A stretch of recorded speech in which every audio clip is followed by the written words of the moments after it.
Bago pa man sabihin ni Jessie ang kanyang sikreto, isa-isang kinausap ni Kuya ang housemates para malaman kung alam ba nila ang housemate na may tinatagong sikreto.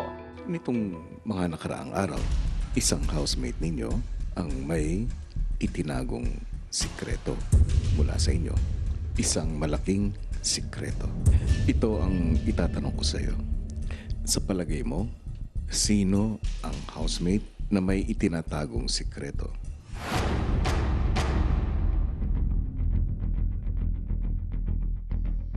Kuya, sa palagay ko may tinatago si Baninay.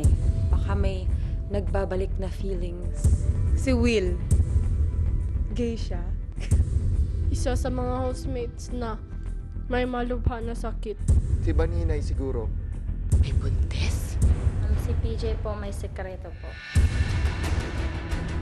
Baka mahal niya pa rin si Baninay.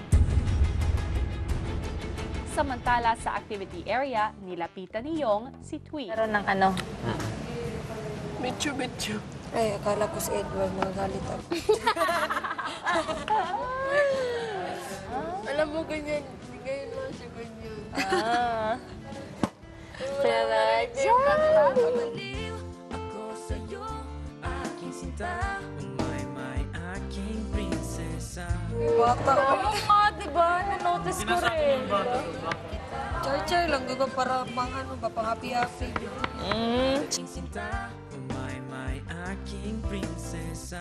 Kasi siya nagpapasaya sa buhay Ganyan mo. kasi yun. Char-char. So, Dre, dyan nagsisimula sa char. Char. Kaya naman nang tinanong siya ni Kuya tungkol sa maaaring nagtatago ng sikreto, Bigyan mo ako ng final answer.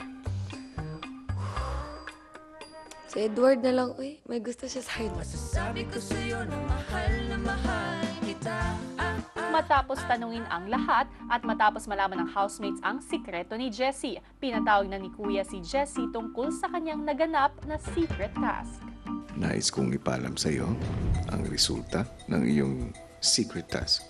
Isang linggo mong itinago ang totoo mong pagkatao. Sari-saring pagsubok din ang hinarap mo na sumubok sa iyo kung paano mo ito didiskartehan. Makailang beses ka rin kinabahan at nag-alangan kung paano mo ipagpapatuloy ang sikreto mo. Jessie, Kuya, sa puntong ito, ipinapaalam ko sa iyo na ikaw ay nagtagumpay sa iyong secret task. thank you, Kuya. Magkakaroon ka ng immunity sa susunod na nominasyon. Masayang-masaya po ako, Kuya. Ang natutunan ko po dito, Kuya, yung lalong magpakatotoo po, Kuya, sa sarili. And wag pong matakot magsabi kung ano po yung totoong nararamdaman. Jessie, Kuya, ipagpatuloy mo ang tapang na ipinakita mo. opo. Binabati kita. Thank you, Kuya. Hi mga kapamilya! Be updated with the Pinoy Big Brother housemates by clicking the subscribe button and watch all the latest videos by clicking the I button above.